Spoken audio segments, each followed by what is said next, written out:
చిట్టి హోంవర్క్ చేసుకున్నావా? చేసుకోలేదమ్మా, రేపు చేసుకుంటాను. ఈవేళ చేసుకో చిట్టి, ఎప్పుడు పని అప్పుడే చేసుకోవాలి. ఎందుకమ్మా, రేపు సెలవే కదా, రేపు చేసుకుంటాలే. ఎప్పుడు పని అప్పుడు చేసుకోకపోతే వచ్చే ఆపదేంటో నీకు ఒక చిన్న కథ ద్వారా తెలియచేయనా? చెప్పమ్మా, నేను వింటాను.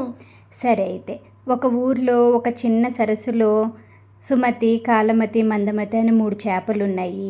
3 కూడా పేరుకు తగ్గట్టే. సుమతి చాలా తెలివైంది.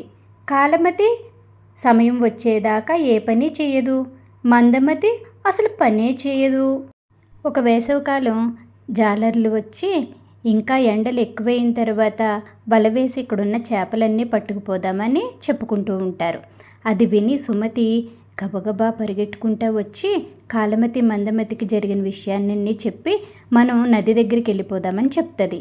దానికి కాలమతి, మందమతి ఇంకా చాలా వేసవికాలం రావడానికి ఇంకా చాలా సమయం ఉంది, మేము రాము అని అంటారు. ఇంక చేసే పని ఏమీ లేక సుమతి ఆ రోజే వెంటనే నదికి వెళ్ళిపోతుంది. తర్వాత కొన్ని రోజులకి జాలర్లు వచ్చి వల వేసి కాలమతిని, మందమతిని వలలో పట్టుకుంటారు.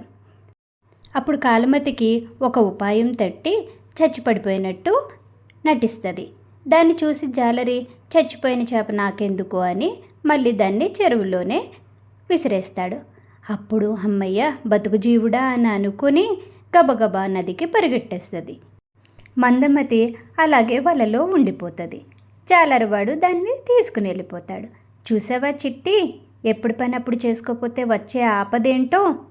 సరే అమ్మా, నేను ఈరోజు నుంచి నా హోంవర్క్ సమయంలోనే చేసేస్తాను.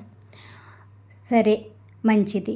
ఇలాంటి మరిన్ని మంచి నీతి కథల కోసం మన తెలుగు అమ్మ బడిలో రోజు కలుసుకుందామా? కలుసుకుందాం. అంతవరకు మన వాళ్ళందరికీ సెలవు.